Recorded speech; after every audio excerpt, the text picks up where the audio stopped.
Hi there.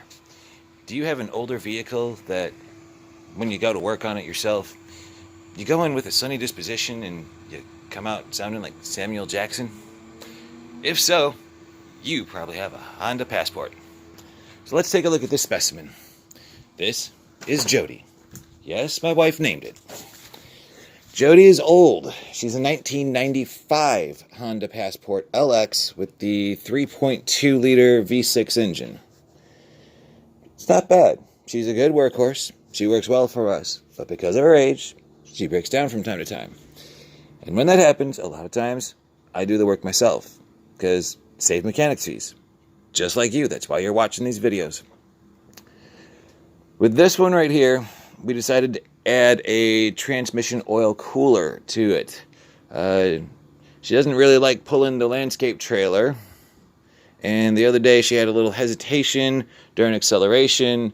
We started looking everything up and looking to see, make a list, what could be wrong, and just start from there.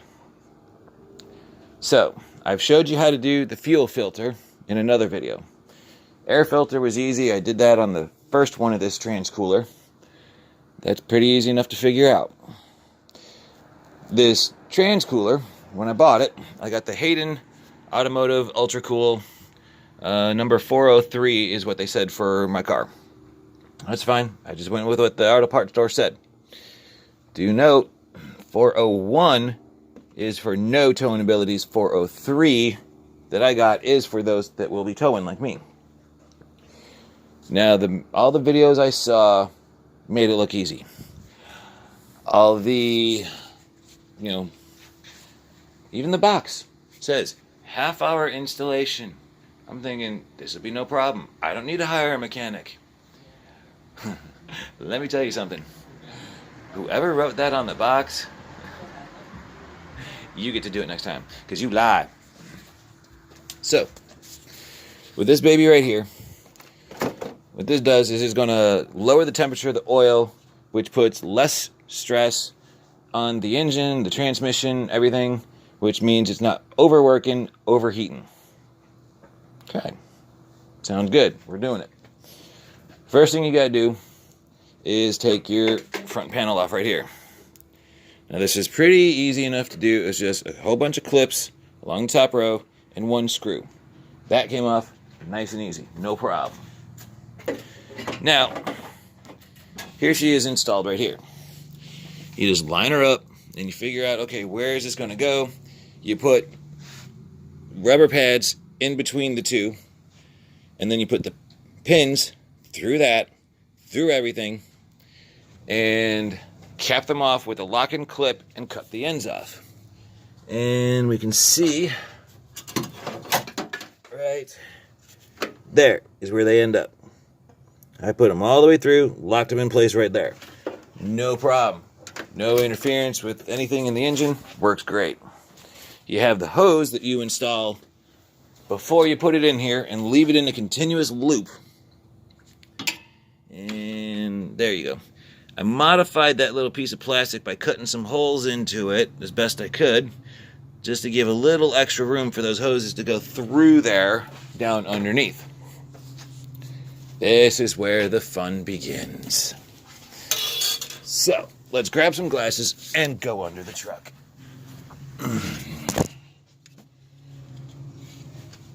Now, here we go.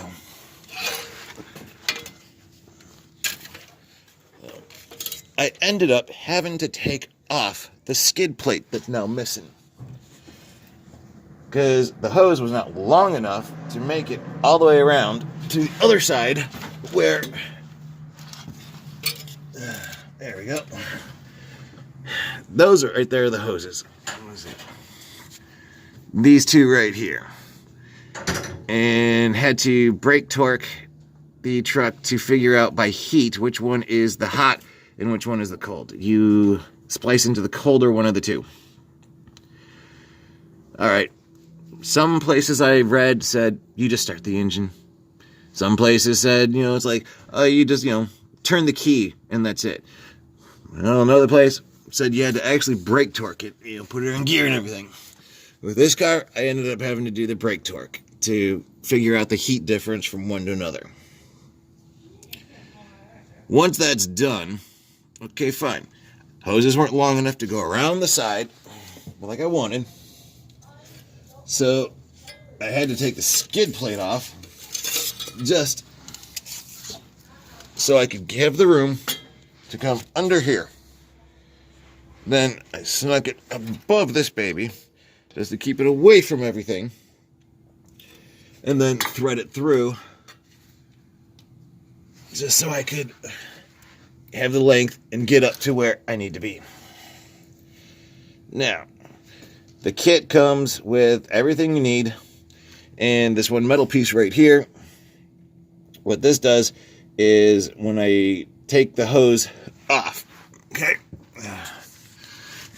there we go. Sorry about the closeness. I hope it's in focus. Okay, ow.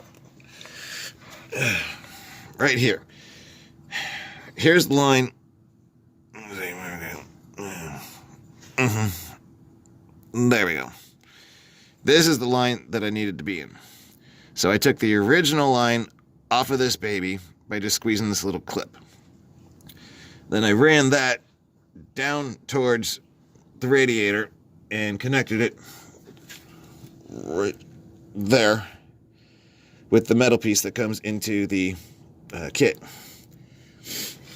Don't worry about the screw that's on there. They said that's if you want to use it to go directly into something, or use it and just leave it in the middle to use it as a splice to connect hose to hose.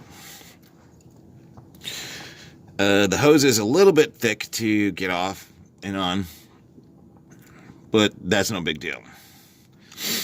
Right now, all I got to do is just get a hose clamp to screw on, because this hose is a teeny bit thicker than the original, and this little plastic clip that they have here, which probably is weak, doesn't want to go over the diameter of the hose now.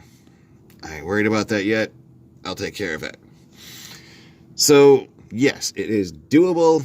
It is something that you can do with limited mechanical abilities. You don't have to be, certified, but mostly just basic tools. You're looking at, your screwdrivers, your wrenches, stuff like that.